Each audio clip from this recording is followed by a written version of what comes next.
Thank you very much. Good morning, everybody. It's a pleasure to be here with you today. Thank you for joining this presentation about nature-based solutions for urban resilience. As Jamil mentioned, my name is John Robb. I'm the Senior Manager for UrbanShift and Nature Positive Urban Development. And my favorite topic is nature-based solutions. So I'm really excited to present to you today. Can you go to the next slide, please? The next slide, please, Jamil. Maybe Jamil. There we go. Thank you. All right. So this is the contents of the presentation today. I'm going to try and speak slowly to make sure that the translation has enough time to catch up. But there is a lot of slides, so I'm also going to try and move through quite efficiently so that we can save time for questions at the end. In terms of the structure of the presentation, I start with a few definitions and challenges around why do we need to think about nature-based solutions. I then present to you some different nature-based solutions types and how to think about NBS at different scales. And then we go into mini presentations about three different climate risks. The first one is heat, the second one is flooding, and the third one is coastal resilience. And then we discuss a few implementation considerations before we move into a bigger case study about a cost-benefit assessment for restoration of the Mallorquin wetland in a city in Colombia, which is Barranquilla. Next slide, please.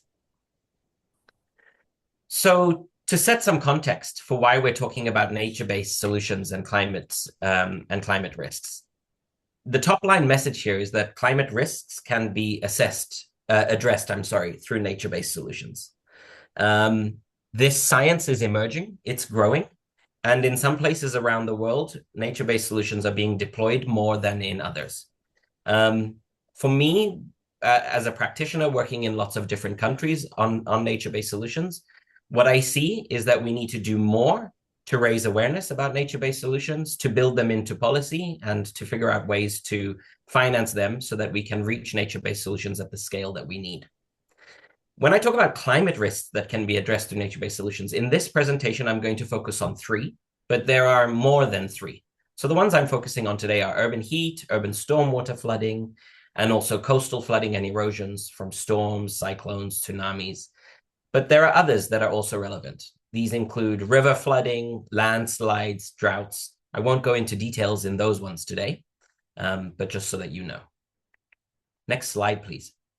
So why do we even need to be addressing climate risks? Well, for me, it's for two reasons. It's because there are disproportionate consequences to climate change, and there are costly consequences to climate change. So as you can see in this slide here on this picture, I'm going to use flooding as an example.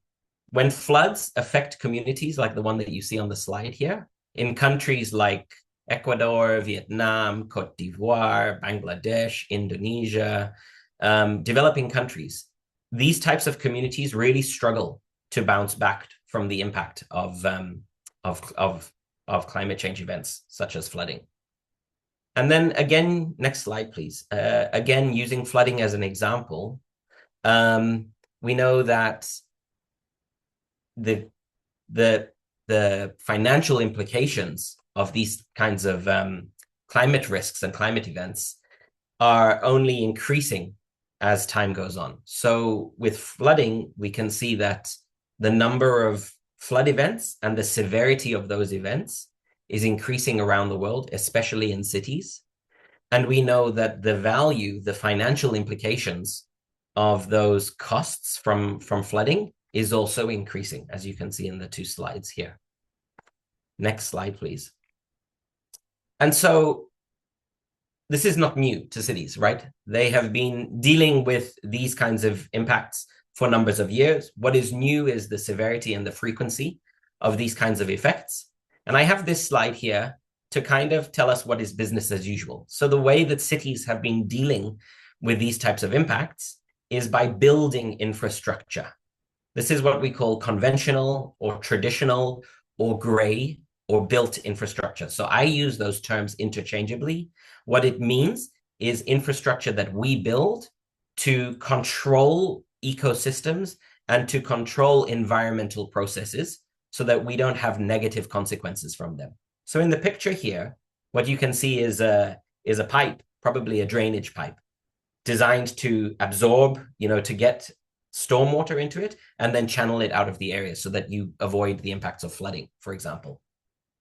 Next slide, please. But there's a new way that we can think about infrastructure in our cities, and this is through what we call nature-based solutions, NBS. And we can think about these solutions because of the way that they help to regenerate, to protect, and to create ecosystems that provide ecosystem services that help alleviate some of those problems associated with the climate risks that I mentioned earlier. The reason why I think we need to be talking about it is because NBS, especially in cities, are newer and they're not as well tested as built infrastructure, even though they can be more cost effective in many cases. And so maybe you're wondering, why is there a picture of a coral on here? Because NBS take many different forms, and coral reefs can be a type of NBS. I'll talk a little bit more about that in subsequent slides. Next slide, please. So I've mentioned that nature-based solutions, NBS, are newer, but also I want to highlight that you may have been doing or implementing NBS, nature-based solutions, in your own city, in Kadıköy, for example, but under a different name. So there are many different terms for what we mean by nature-based solutions. In my presentation, I call them nature-based solutions. Sometimes I call them, green infrastructure. But know that there are many ways that they have been called over the years. Engineering with nature, nature-based flood protection, ecosystem-based adaptation, renaturing. There are lots of ways of thinking about nature-based solutions. So you might have been implementing them without necessarily knowing it. Next slide, please. So this slide here shows you the distinction between built infrastructure, what we call gray, traditional infrastructure, and then the nature-based solutions element. If you can click one more time, please, Jamil. There we go. So now you've got the red box around the two that I want you to focus on. So we can think about nature-based solutions in two forms, either completely natural systems where there is no human, there are no built elements.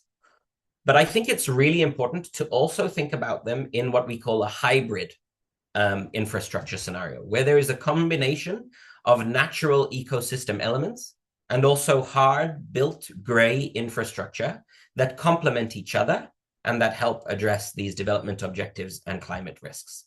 So I think it's really important for this presentation to start thinking about nature-based solutions as infrastructure. And so I will start to refer to them as natural infrastructure or hybrid green-gray infrastructure. Next slide, please. So to give you an example of what we mean by hybrid infrastructure, I have this diagram here. In the top picture, you can see that there is a nature-based solutions element, a green element, and then there is a hard engineering element, which is the gray infrastructure element. So it's the tidal marsh, which you can see where you can see the seagrass or the vegetation in the ocean, and then where you can see the dike, the seawall. And you can see that the combination of the green infrastructure and the gray infrastructure means that the properties on the other side are safe from coastal flooding. In the picture below, you see the converse. This is where the green infrastructure element, the seagrass or whatever this vegetation is, has been degraded and is not able to provide the same ecosystem service function as the picture above. And so perhaps the waves are higher, and then they go over the dike, which they damage over time. And as a result, the properties on the other side get flooded, right? And so this is why I like to think about nature-based solutions from this hybrid perspective, how green and gray can complement each other. Next slide, please.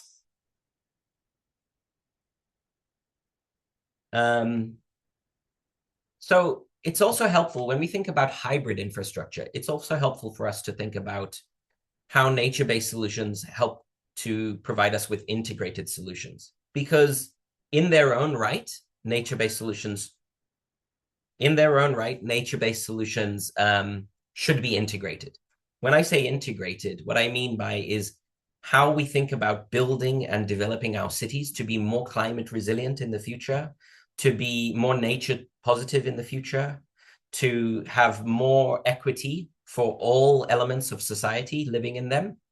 And this is why we need to think about the future solutions that we need in cities to be integrated. And so nature-based solutions by nature help us to promote these types of integrated solutions. So I'll give you an example here. Excuse me. The first one, where we think about the uptake of green roofs, bioswales, rain gardens, to regulate stormwater runoff and to reduce flows of floods into communities and instead put them into drainage systems. This provides you a really good idea of how the green element supports the gray element. So the gray element is the built drainage system, but the green element are the green roofs, the rain gardens, which help slow down the water so that it doesn't overwhelm the drainage system all at once. And that means that both can function better together and complement each other. Next slide, please. So I've already started to go into a few details of different types of nature-based solutions, but I want to take a moment here to actually stop and look at some of them. It's important to understand that these are not all of the typologies of nature-based solutions that there are. This is just a small selection of them. But it's really good actually to start thinking about what are the different types of forms that nature-based solutions can take, because that informs the type of solution for the type of issue that they can provide. So we'll go through a few examples here. So urban forests, for example, the first one in the top left corner. Urban forests are really good for cooling down temperatures in very dense areas because of the shade effect, but also because of the evapotranspiration effect that they provide. River and stream renaturation, the one in the middle on the top row, is another one that has been used really successfully in a number of cities around the world.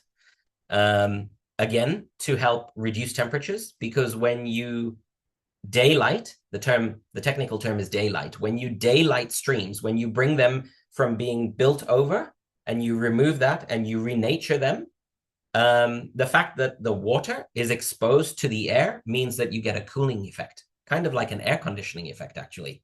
And this has been used, for example, really successfully in Seoul, in South Korea, in what they call the Chongicheong River, which used to run right through the middle of the city and was once paved over by a highway. And the city made a really controversial decision in the 60s and the 70s to remove the highway and instead to restore the stream. And today they have some localized temperature reduction benefits of up to 3 degrees Celsius in different parts. Let's go through a couple more quite quickly. You can also think about green corridors, the first one on the second row, and the benefits that green corridors provide, for example, to recreation and active mobility for people to get to and from work by avoiding heat. And then you can also think for coastal cities, you can think about the impact of mangrove forests and restoring mangrove forests to reduce wave energy and to reduce wave height, and therefore to protect coastlines and to protect coastal communities. So this is just a selection of typologies of different nature-based solutions that we can implement in cities to address some of these issues that we've already started discussing. Next slide, please. What I want to do now is highlight for all of you that there are different scales also that we need to think about designing nature-based solutions. So depending on the challenge that you're experiencing, we need to think about nature-based solutions at different scales. Next slide, please. So at the watershed scale, for example, if a city was having really big issues with receiving excess rainwater through rivers coming from upstream and then inundating the city, maybe you would think about nature-based solutions at a watershed or at a river basin scale. And this means doing things like ensuring that forests in the upstream, forests in the watershed, have got full integrity, are restored, and that means that they can intercept rainfall and slow it down and promote the infiltration of water into the ground rather than as runoff down and into the streams. You may also think about doing things like rehabilitating river floodplains so that when the river is very high, the water has somewhere to go instead of all rushing downstream. So if it was a city that was downstream suffering from riverine flooding, you could think about nature-based solutions at the watershed or the river basin scale. Next slide, please. I think what will be more relevant for all of you today is thinking about nature-based solutions at the city scale. And again, you can think about cities in different ways. Some cities are mountainous by nature. Some cities are on the coast. Some cities are on the, along a river, for example. And so you can think about different nature-based solutions such as urban forests, terracing in mountainous cities to delay runoff. That's a type of nature-based solution, right? Or you can think about cities that, are much further, further down a river system. You could think about increasing the amount of green space or parks, as Jamil mentioned earlier in his presentation, to reduce urban heat, for example. So again, thinking about at the city scale, but also in the different types of ecosystems that cities are found in. Next slide, please. And then finally, which I think is probably very applicable for everybody here working in Kadıköy, you can also think about nature-based solutions at a very small site scale, right? So what I'm calling at the neighborhood scale. What small nature-based solutions can you implement in places that are already densely built and populated to help support, alleviate some of these impacts of some of the climate risks that we've been discussing? And this is where we can talk about small scale NBS like green roofs, green walls, what I call bioswales. I'll show that in one of my subsequent slides. Pocket parks, rain gardens, even urban farming. Next slide, please. So I want to highlight here that another one of the benefits of us thinking about natural and hybrid infrastructure solutions in comparison to just purely gray infrastructure solutions is that they provide many co-benefits, right? What we call co-benefits technically. And these are things like they can help to sustain livelihoods. So sometimes when you implement nature-based solutions, nature can thrive better, and that provides a resource that people can use to sustain their livelihoods. We know definitely that nature-based solutions help us to improve food security because they support biodiversity, and oftentimes that biodiversity are the pollinators that we need to pollinate many of the crops that we use on a day-to-day basis. Of course, nature-based solutions help to mitigate climate change. So in any case, they help to reduce the impacts of future climate change because they sequester carbon. They also help do things like improve water quality and, as I mentioned, protect biodiversity. Let's move on, please. Next slide. So I hope that you are nature-based solutions converts, as I am, but it's important for me, given that we're all professionals and practicing the implementation of nature-based solutions in our cities, it's important to also flag a couple of caveats about how you need to use nature-based solutions. The first one is that nature-based solutions are really context-specific, which means that they need really careful evaluation, planning, and design for the place that they're going to be implemented in.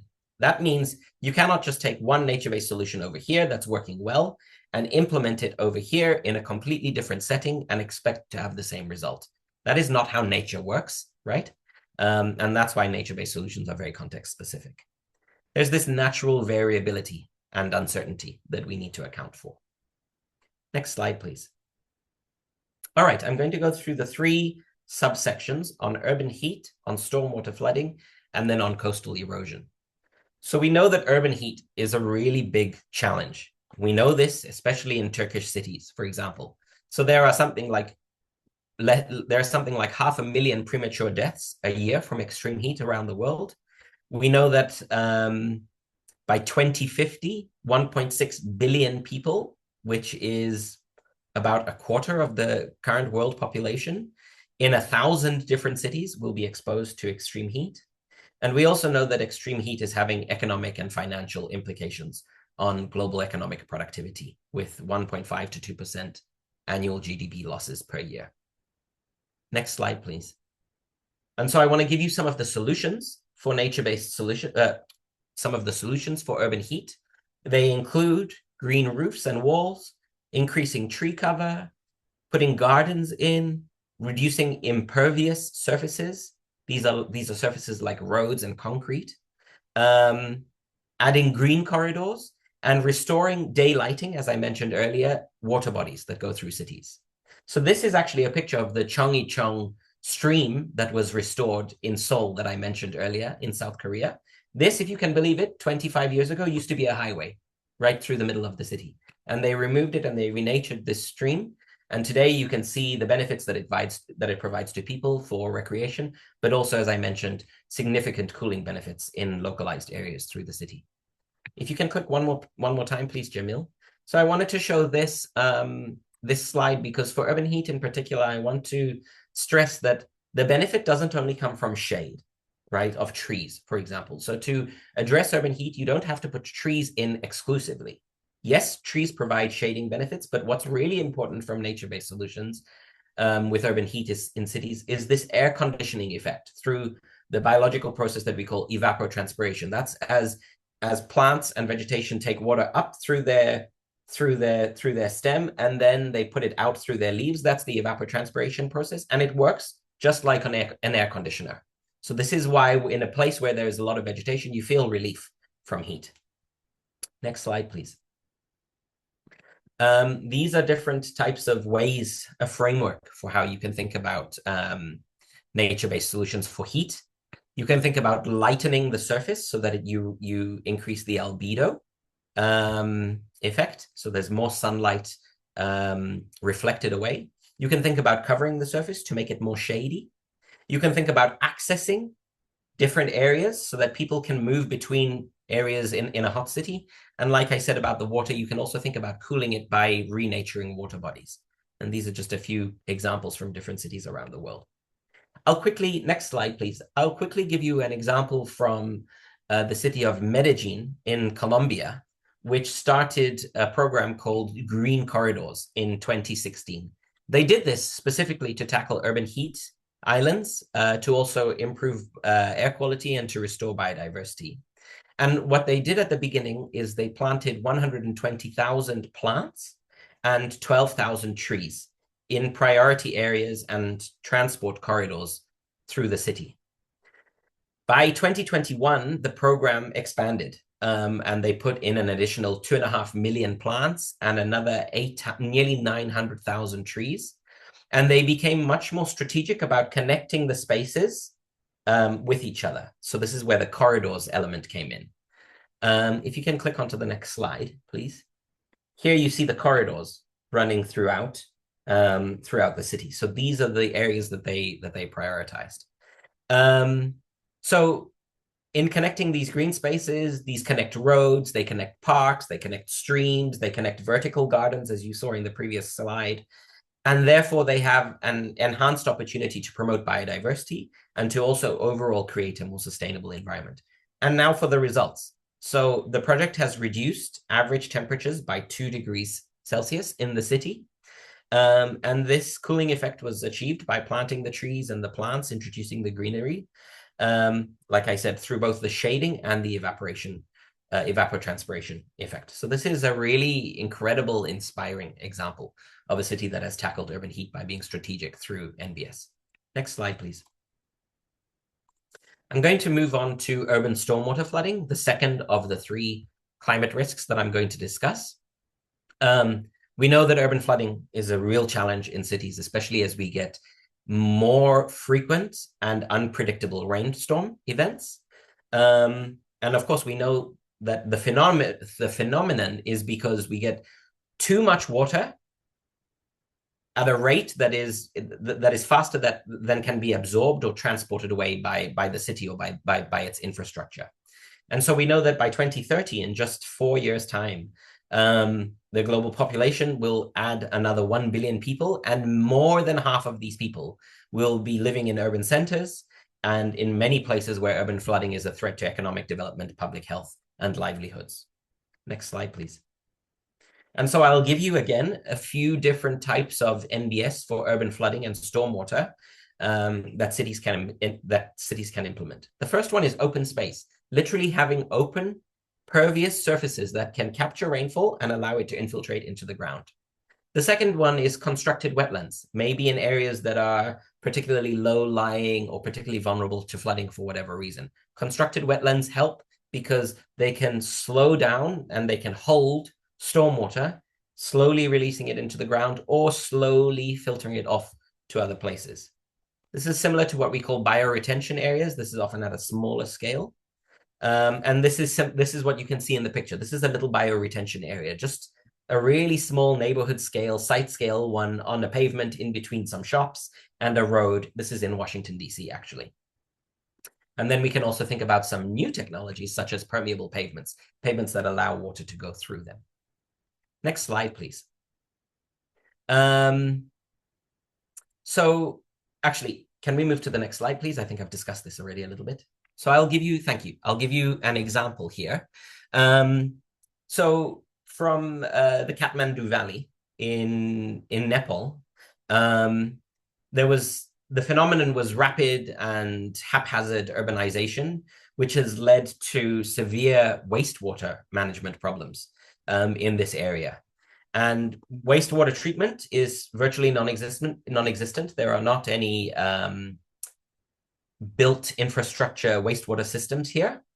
So all of the wastewater is actually discharged into nearby rivers without any treatment. And of course, that means that water quality for the 2 million residents that live here has deteriorated a lot. And we know that this, disproportionately affects poor people who live near the river, who are very exposed to things like pollution, especially during times when it floods. And so in the 1990s, the Environmental Public Health Organization, with support of a few partners, constructed wetlands as small-scale, decentralized wastewater treatment pilot projects. And monitoring data now, many years later, shows that the system has been really highly effective in removing pollutants from this wastewater. And in addition to the relatively low cost to construct these community scale constructed wetlands, there has been, benefits to the local people and to the local water quality, and also to the downstream residents who live along the river. So this is an example of how nature-based solutions can also be used for pollution control in some instances. Let's move to the next slide, please. This is the third of three climate risks that I'm going to discuss. And this one is coastal flooding and erosion. Sometimes this is just from storms in coastal areas, but can also be from more natural hazards like cyclones and tsunamis. So really relevant for many cities, especially given that the world's coasts cover 9% of the global land area, and that a big proportion of the global population, more than a quarter, live along these coasts and are projected to move into these urban centers, and that 40% of our global GDP has some relation to coastlines and coastal cities. Next slide, please. And so there are different types of nature-based solutions that cities can think about to provide benefits from these coastal flooding risks. They include implementing mangrove forests, as I described a little bit earlier, supporting and rehabilitating coral reefs, and this is why you saw a picture of a coral on one of my first slides. Maybe or maybe not, people know, but we can also think about how we can use oysters to create oyster reefs in and around coastal areas. Both of these coral reefs and oyster reefs actually reduce wave energy and they reduce wave height, meaning that by the time the water gets to the coast, a lot of the energy has been dissipated. And so the effect, the flooding and the erosion effect is not as big. We can also use salt marshes, sea grasses, as you saw in one of the diagrams earlier on. And in places that allow it, where the geography allows it, we can also look at the rehabilitation of beaches and dunes, and how they serve as a nature-based infrastructure to protect the coastline from coastal storm surges. Next slide, please. So I've discussed this a little bit. For example, mangrove forests, they help to reduce wave energy, they help to stabilize and expand the shoreline, and they help to elevate the soil, right? And they provide additional, what we called co-benefits earlier, where they provide forest products, they support fisheries, they purify the water, they sequester carbon. So there are other benefits that they provide too. Let's move on, please. Next slide. So I want to give an example This one is from the state of Alabama in the United States, which is on the Gulf of Mexico. And this is where they've been restoring oyster reefs to prevent coastal erosion.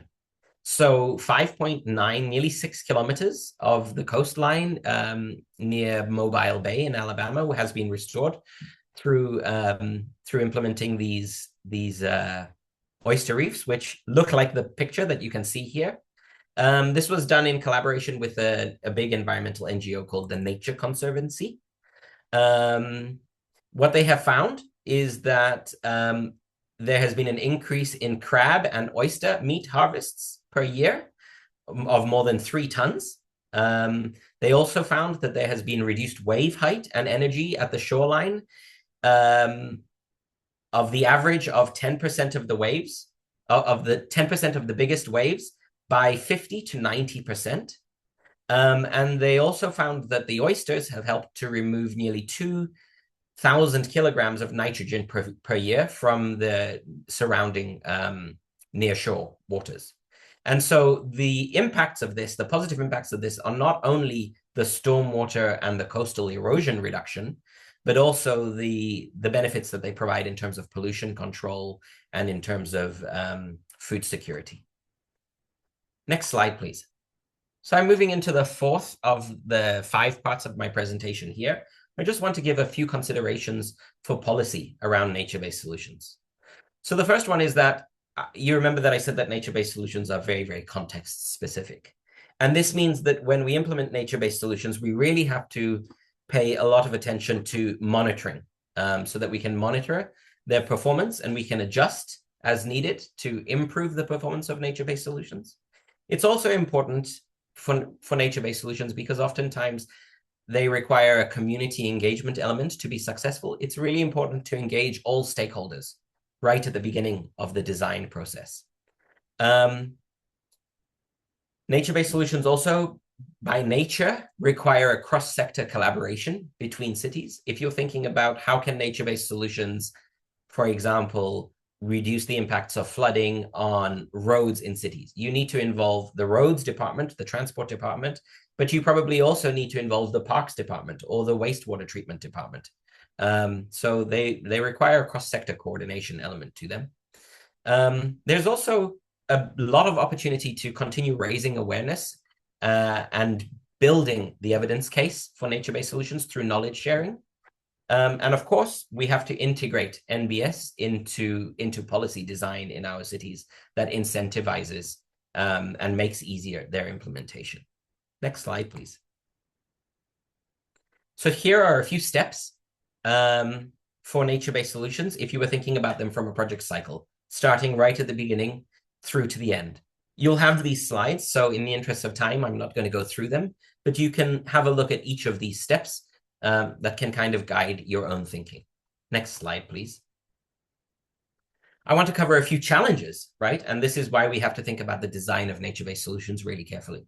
So I've mentioned this one already, the first one, which is that we really need to think about how can we best assess the performance of nature-based solutions for particular climate risks in our cities. So if you were implementing nature-based solutions to reduce heat, say, for example, an open area or a new park, we need to understand empirically what before the park was there, what was the situation? After the park was there, has been implemented, how has the nature-based solution implemented resulted in lower temperatures? And of course, that can also intersect with many, many other variables. So it's really important for us to think about the performance and therefore the evaluation of nature-based solutions.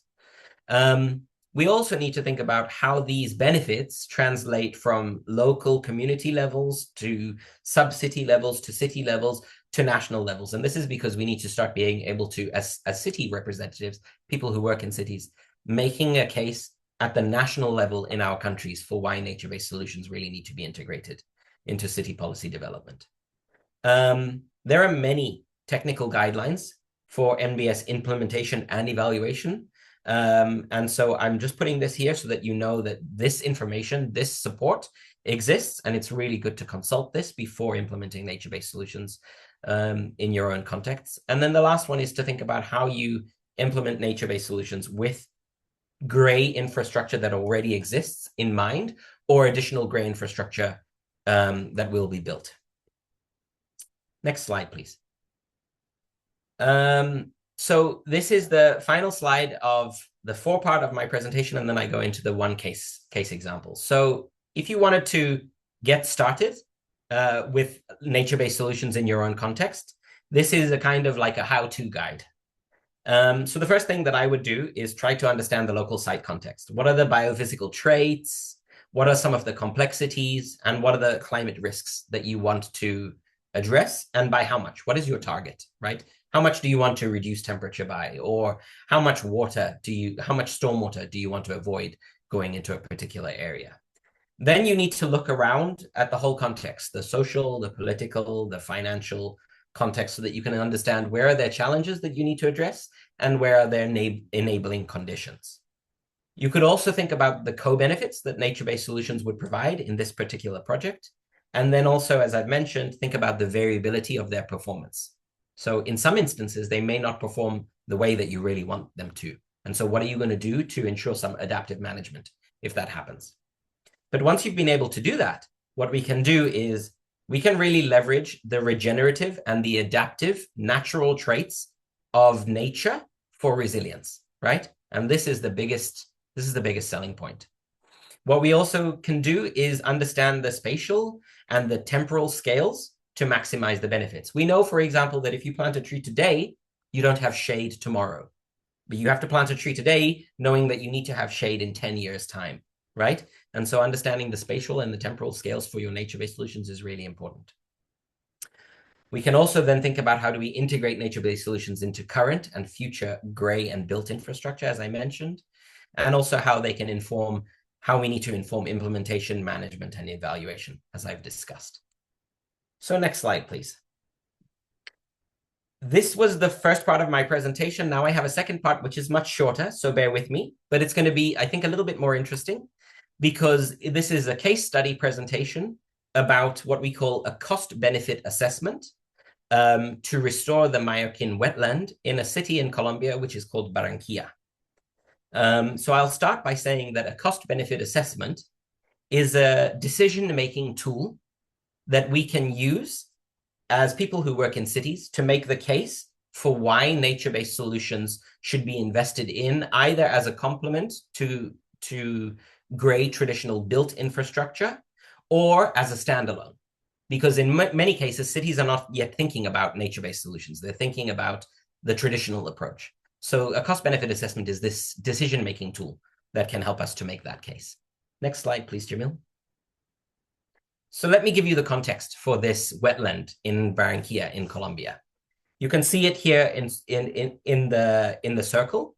It's a wetland that traditionally has provided coastal resilience benefits to the city because there were mangroves in the wetland that would reduce the impact of the waves and coastal erosion. But also in the wetland, there was a big fishery, partly informal fishery, that was supporting the livelihoods of many local communities who live in and around the lake and depend on it. But urban development and wastewater have slowly degraded and encroached upon the wetland. This has damaged the mangroves. We know that mangroves are very, very, very sensitive to water pollution. So they're an indicator of where you have bad water, actually, mangroves usually die first. So water pollution, solid waste, urban development, cutting the mangroves for firewood have all damaged the ecosystem and have meant that the integrity of the ecosystem to provide the ecosystem services has slowly reduced. And this has resulted in issues with flooding, with loss of biodiversity, with a decrease. I'm sorry for so many reminders on my phone. Issues with the fishery decreasing, and then, of course, less carbon storage. Next slide, please, Jamil. So the city has started an effort to reverse this trend, to rehabilitate the wetland, and to reharness the ecosystem services and benefits that it was providing previously. So as part of a nationwide initiative, which is called Biodiverse Cities, The city started by planting 20,000 mangrove seedlings in 2019 in specific areas in and around the wetland. They also decided that they wanted to do a big push on ecotourism and develop some infrastructure that supports ecotourism. And so these efforts are meant to stabilize the coastline, to protect against future flooding, to improve the fishery, to improve the water quality, to sequester carbon, and to provide a sustainable source of income. Next slide, please. And so together, us at WRI, with our colleagues from the International Institute for Sustainable Development, did a cost-benefit assessment about what the rehabilitation of the wetland in Barranquilla will provide to the city in terms of monetary benefits. So to do this cost-benefit assessment, we use a tool which is called SAVI. You see it here on the screen. SAVI stands for Sustainable Asset Valuation. And it is an open source tool that anybody can use. You can look at it today after this presentation. What it does is it helps to assess the economic, the social, the environmental impacts of a certain nature-based solution intervention, in this case, restoring the mangroves, and also from the ecotourism element. It helps us to, once we've assessed those, it helps us to quantify the costs, the benefits, and the avoided costs, so the economic performance of these nature-based solutions, and then to compare them to gray infrastructure solutions so that we have this comparison side by side. And then, of course, like I said earlier, it's a decision-making tool. So it helps us to make the case for why a city should invest in a certain nature-based solution. And therefore, if a city does that, to think about how they can find financing and policy strategy to do so. Next slide, please. Excuse me for a second. Okay. So to situate you, let's consider two scenarios in the city of Barranquilla. The first scenario that you see on the left is where we have nature-based infrastructure to support the wetlands recovery. So in this scenario, we plant mangroves, the ecotourism infrastructure, for example, an eco park, is developed, and this helps to prevent further encroachment on the mangroves, that feeds into the wetland is restored, and this helps to bring in fresh water, right? So this is the nature-based infrastructure scenario. On the right side of the screen, you can see the built or gray infrastructure scenario, where, say, for example, the city just builds a seawall, right? A big wall to protect against these storm surges. They build a wastewater treatment plant to improve the water quality. So you put water in it, it treats the water, and then it puts cleaner water out, right?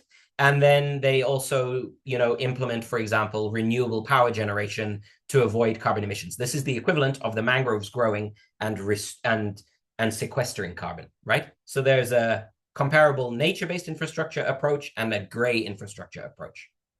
And then on top of this, in our assessment, we thought about three tourism scenarios. One where there is low tourism, defined by, let me look at my notes here.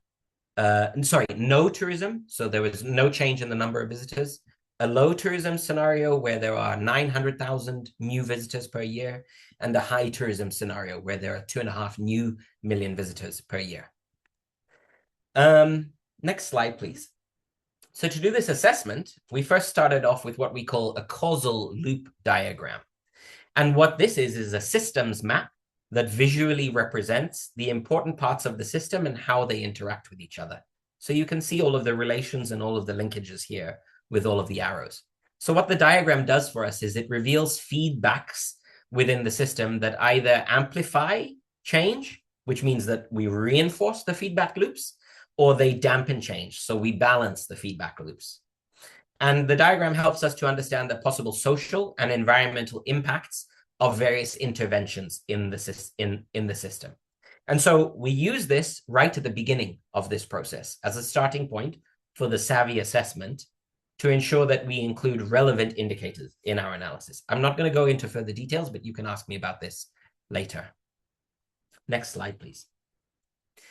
We also use another tool, which is called INVEST, to do some spatial analyses that provide useful information for modeling the two different scenarios. So we used Invest to model land, to look at land cover in 2021, to look at carbon storage, to look at habitat quality.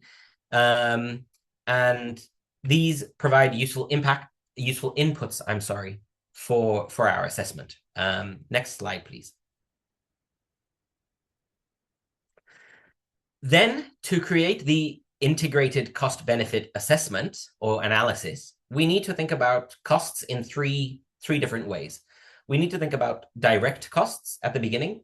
So what are the monetary costs that the city has to put in for either of these two scenarios, the green infrastructure or the gray infrastructure scenario, to make them happen? So for example, to plant mangroves, right? Or to build the wastewater treatment plant.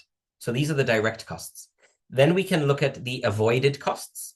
These are the costs that we avoid because of these infrastructure solutions. So for example, the avoided costs from flood damages. If there's no flood, we save X billion dollars because there was no flood that we had to clean up, right? Or the avoided costs from water pollution. And then we think about the added benefits. And we have to, again, think about these added benefits in monetary terms, right? So we can think about the money that is generated from new jobs, or we can think about the tourism revenue, or we can think about the income that is generated from the fishery, which has been revitalized in the wetland. Next slide, please. And so in the case of this particular case study, these are the results. It looks like a lot. There's a lot of numbers here, but I will walk you through what you need to focus on here to take the key messages away. So you can see in the blue at the top, we have the direct costs. And you can see that we have the direct costs for the nature-based infrastructure element and the gray element, so NBI and gray. And you can see this under the three tourism scenarios: high tourism, low tourism, no tourism. So that's the costs that it costs to do the infrastructure development. Then you can see in the green, you can see that we have the added benefits. So the benefits from these two different infrastructure solutions for each of the tourism scenarios: high tourism, low tourism, no tourism, right? And then you can see in the orange or yellow, whichever color this is, you can see the avoided costs. These are the avoided costs from flooding, the avoided costs from water pollution, the avoided costs from climate change into the future. Again, for each of the infrastructure solutions and for each of the tourism scenarios. If you can click one more time, please. Now you can see the red box on the bottom. This is where I want you to focus on. So this is the cost benefit assessment. What it provides us is a benefit to cost ratio. How much benefits per unit of cost will we get from each of these scenarios? And you can see here that in every single one of the nature-based infrastructure scenarios under the different tourism scenarios, high tourism, low, no tourism, you can see that there are more benefits per unit of cost from the nature-based infrastructure compared with the gray infrastructure. So in the case of high tourism, where there's 2.5 million new visitors per year, you can see that for every $1 invested, there are $4.4 returned in benefits.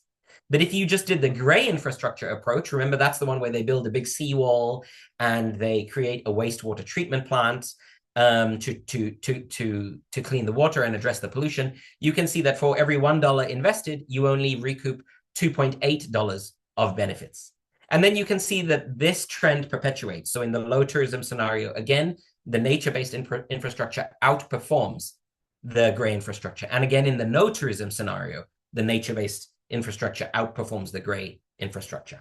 Next slide, please. And so here are the same results, just showed in a different format. You can see again how these benefits accrue over time, especially the nature-based infrastructure benefits. So in particular, you can see that after about 15 years in the 2035, 2037 timeline, the avoided climate damages because of the carbon emissions that have been sequestered are also starting to have a larger effect on the total value of the nature-based infrastructure's performance. And so you can see that over time, nature-based infrastructure really outperforms the gray infrastructure. Next slide, please. And so what is the key benefit? What is the key message here? The key message from this cost-benefit assessment is that we know that the restoration of the wetland and the mangroves can counteract the degradation and address some of the environmental concerns. And we know that using it as an infrastructure can be a long-term climate adaptation strategy. We know that the nature-based infrastructure creates more value for the society in Barranquilla at a lower cost than the gray infrastructure alternatives. And therefore, the nature-based infrastructure is preferable to gray infrastructure from a purely financial perspective, right? We know that restoring the wetland can improve the local economy and provide livelihoods and support of and a source of income in terms of fishing and tourism. And then we also know that because of the adaptability and because of this long-term nature, that investing in the ecotourism infrastructure also has a strong impact on the financial viability of the initiative. Next slide, please. So these are some more examples that have been done by this organization, these nature-based cost-benefit assessments using this sustainable asset valuation methodology, the SAVI methodology. You can have a look at them here on this website, and they don't all focus on mangroves. So there are many, many different ones. So do have a look. Next slide, please. Here are a few additional resources. So this organization, IASD, actually does online trainings about how to use this methodology, and you can sign up for one of those trainings. They have many case study reports, as I shared in the previous slide.